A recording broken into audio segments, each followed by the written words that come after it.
quickly go across to a press conference being held by the BJP. एकजुटता के साथ रखकर वापस आ रहे हैं और दूसरी तरफ कांग्रेस के स्वघोषित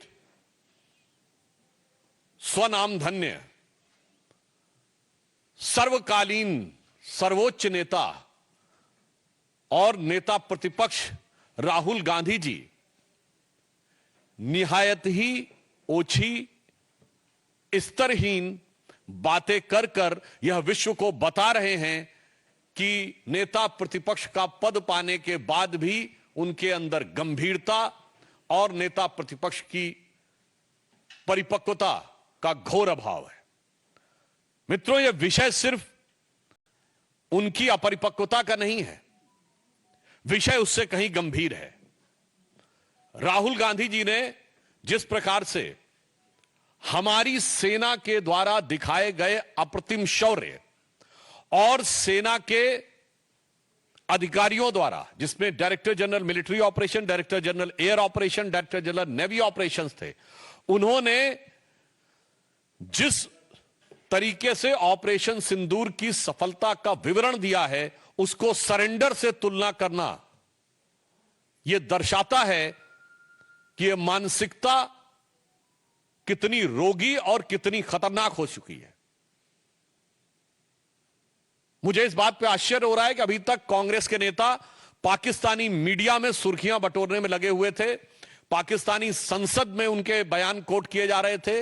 राहुल गांधी जी का नाम तो और बयान तो भारत के विरुद्ध पाकिस्तान अपने डोजियर में यूज कर चुका है, परंतु पहली बार राहुल गांधी जी ने ऐसा बयान दिया है जो पाकिस्तान के सेना प्रमुख ने भी नहीं बोला, पाकिस्तान के किसी आतंकी संगठन ने भी नहीं बोला, मौलाना मसूद अजहर ने भी नहीं बोला और हाफिज सईद ने भी नहीं बोला। इसमें से किसी ने यह शब्द नहीं बोला है कि भारत ने सरेंडर किया है, बल्कि उन लोगों ने अपनी अपनी तकलीफों का इजहार गाहे बगाहे किया है।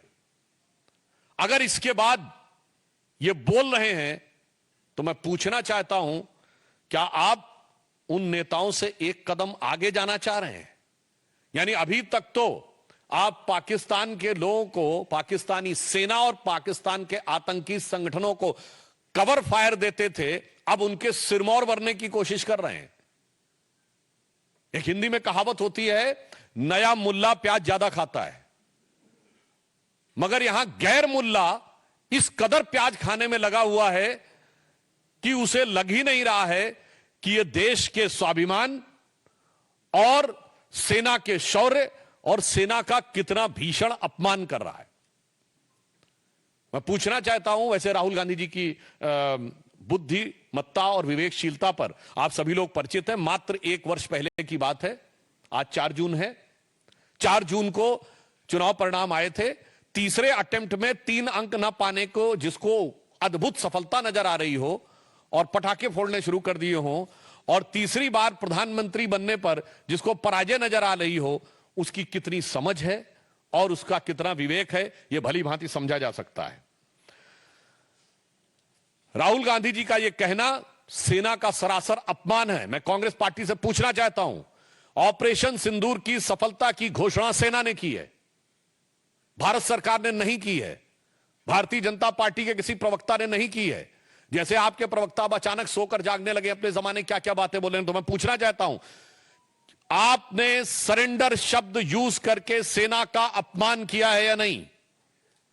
क्योंकि सीधे सीधे जब आपने सेना के बयान को सरेंडर से तुलना किया है, इसका मतलब भारत और भारत की सेना का सर झुकाने का वो काम और इसके लिए वो शब्द जो पाकिस्तान की सेना, पाकिस्तान के आतंकवादी संगठन और यूएन सिक्योरिटी काउंसिल के द्वारा डिजिग्नेटेड आतंकवादी जैसे मौलाना मसूद अजहर और हाफिज सईद भी नहीं बन कर पाए हैं, तो आप क्यों उनके मुहाफिज बनने की कोशिश कर रहे हैं?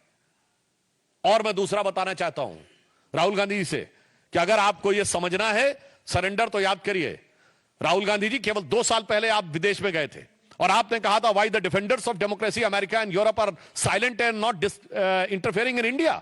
यह था सरेंडर। 15 जुलाई 2011 को आपने कहा it's impossible to totally control terrorism, यह था आतंक के आगे सरेंडर। 26/11 के हमले के बाद आपकी सरकार ने शर्म शेख में कहा कि कंपोजिट डायलॉग प्रभावित नहीं होगा आतंकी घटनाओं के साथ, यह था आतंक की मानसिकता के साथ सरेंडर। 1995 में नरसिम्हा राव सरकार के समय एक फोन आया और भारत ने अपना एटॉमिक एक्सप्लोजन रोक दिया, यह था सरेंडर। 1971 में 93,000 प्रिजनर ऑफ वॉर थे। 1971 में 93,000 प्रिजनर ऑफ वॉर थे, फिर भी पीओके क्यों सरेंडर कर दिया? छंब का 160 किलोमीटर का एरिया जीता हुआ क्यों सरेंडर कर दिया? 13,000 किलोमीटर पाकिस्तान के पंजाब और सिंध का जीता हुआ क्यों सरेंडर कर दिया? 54 हमारे सैनिकों को वापस नहीं लिया, उन्हें क्यों सरेंडर कर दिया? 1965 में जीता हुआ हाजीपीर का दर्रा सरेंडर कर दिया।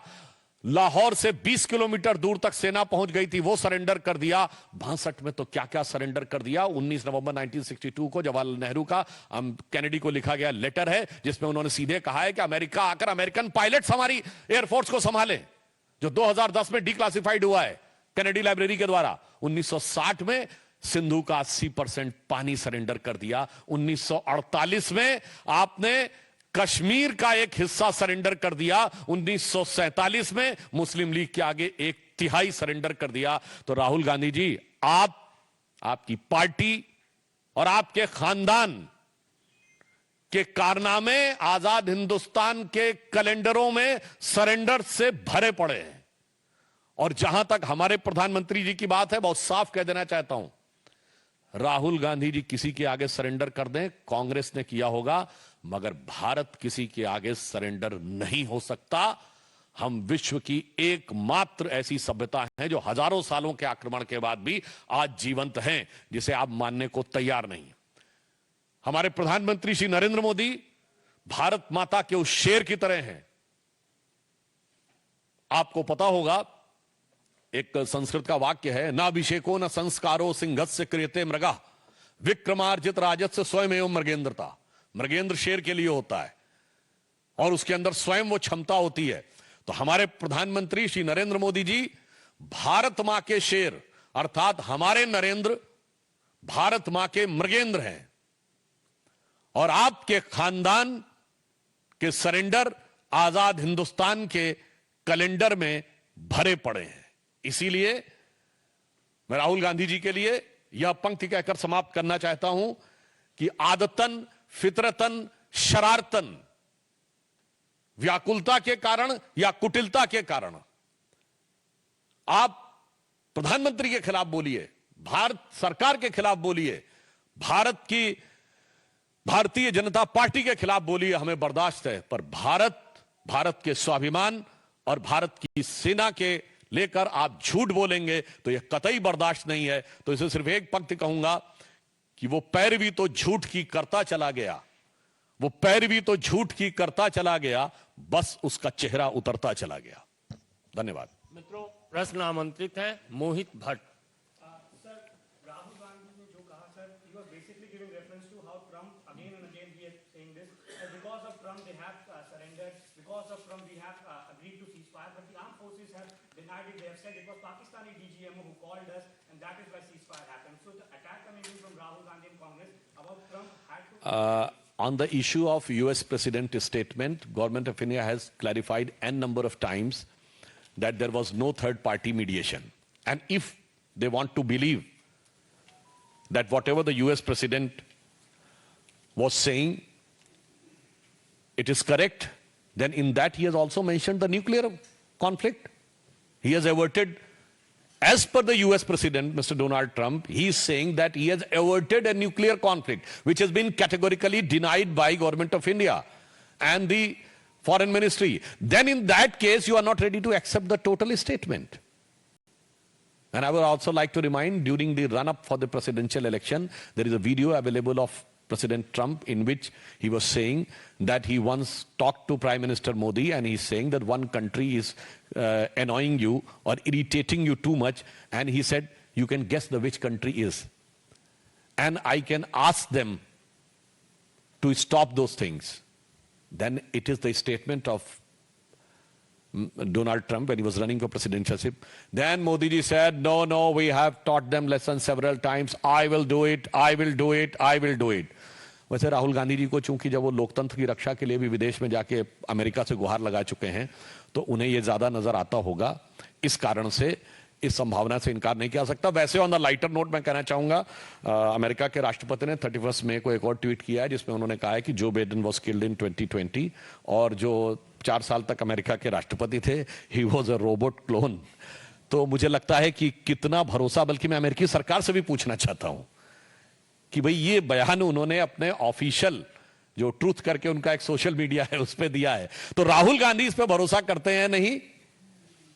मुझे लगता है इस पे बता दे तो बेटर रहेगा। वैसे इस तरह के बयान देकर मैं एक बात कहना चाहता हूं, पाकिस्तान के प्रधानमंत्री शहबाज शरीफ का रिकॉर्डेड वीडियो अवेलेबल है जिसमें वो कह रहे हैं 9-10 अगस्त की दरमियानी रात को 2:30 बजे मेरे जनरल आसिफ मुनीर ने मुझे जगा कर ये कहा कि वजीर आजम साहब, पाकिस्तान के कई एयर बेसेस के ऊपर अटैक हो गया है और नूर खान एयर बेस पर भी मिसाइल गिरी है। ये आसिम मुनीर और शहबाज शरीफ दोनों का कबूलनामा है। फिर वो अजरबैजान में भी जाके बोले कि हम तो फजर की नमाज का इंतजार कर रहे थे कि 4:30 के बाद अटैक करेंगे, उससे पहले ही इंडिया ने अटैक कर दिया रात्रि के तीसरे पहर में ही।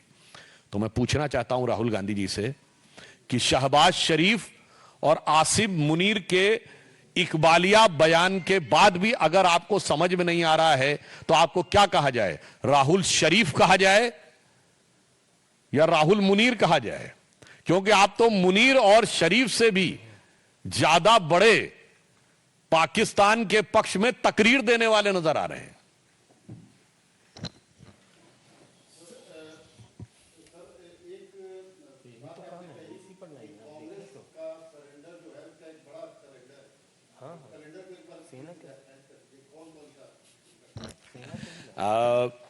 पुनः रिवर्स ऑर्डर में शुरू करता हूं। मार्च 2023 राहुल गांधी विदेश में जाते हैं और कहते हैं why the defenders of democracy America and Europe are silent over what is happening in democracy in India, they are not interfering. यह था सीधा सरेंडर। अब आप आइए, 15 जुलाई 2011 को राहुल गांधी कहते हैं it's impossible to stop terrorism. यह था टेररिज्म के आगे सरेंडर। 26/11 के मात्र 9 महीने बाद जुलाई 2009 में पाकिस्तान के साथ उस समय की सरकार, मनमोहन सिंह की सरकार, एक neutral destination, again I am री एम्फसाइजिंग, न्यूट्रल डेस्टिनेशन शर्म एल शेख में ज्वाइंट डिक्लेरेशन साइन करती है और वो कहती है टेररिज्म से कंपोजिट डायलॉग प्रभावित नहीं होगा। यह था टेररिज्म की मानसिकता के साथ सरेंडर। 1996 में आपने मोस्ट फेवरेट नेशन का स्टेटस दिया, यह था उनके साथ सरेंडर। अब आप आइए, 1971 में 93,000 प्रिजनर ऑफ वॉर थे, फिर भी पीओके नहीं निगोशिएट किया। अरे लेना तो छोड़िए, निगोशिएट नहीं किया। यह क्या था? 13,000 किलोमीटर हमारा पंजाब और सिंध का हमारे पास थे, वो छोड़ दिया। यह था शिमला में सरेंडर। और यह मैं हवा में नहीं बोल रहा हूं, बेनजीर भुट्टो ने अपनी किताब डॉटर ऑफ द ईस्ट में लिखा है कि जब वो शिमला समझौते के बाद रावलपिंडी पहुंचे तो उनके और उनके पिताजी का इस गर्मजोशी से स्वागत हुआ कि जंग हारने के बाद वो डिप्लोमेसी में सब कुछ जीत के आ गए। I am quoting the book of Benazir Bhutto. अब आइए, 1965 एक न्यूट्रल डेस्टिनेशन ताशकंद में समझौता होता है और हम लाहौर से केवल 20 किलोमीटर तक पहुंच गए थे वो, और हाजी पीर का दर्रा जिसके लिए वीर अब्दुल हमीद जैसे कितने शहीदों ने बलिदान दिया, वो सरेंडर कर दिया। 1962 में अक्सई चीन को सरेंडर कर दिया। कहता है ये तो हमें यहां पे कुछ उगता नहीं है। अब भैया जैसे उन्होंने नेहरू जी ने कहा था भैया हमारे भी सर पे बाल नहीं उगते, तो ये महावीर त्यागी जी ने कहा था, वो सरेंडर। और 19 नवंबर 1962 जवाहरलाल नेहरू ने जॉन एफ कैनेडी को लेटर लिखा है कि आप अपने B-2 बॉम्बर्स भेजिए, अपने एरोप्लेन्स के 2 स्क्वाड्रन भेजिए, अपने पायलट्स भेजिए। Means in a way you are giving command of Indian air force to the US and it is declassified in 2010। यह था सरेंडर। 1960 80% पानी सिंधु नदी का पाकिस्तान को सरेंडर। 1948 पीओके यानी कश्मीर का एक बड़ा हिस्सा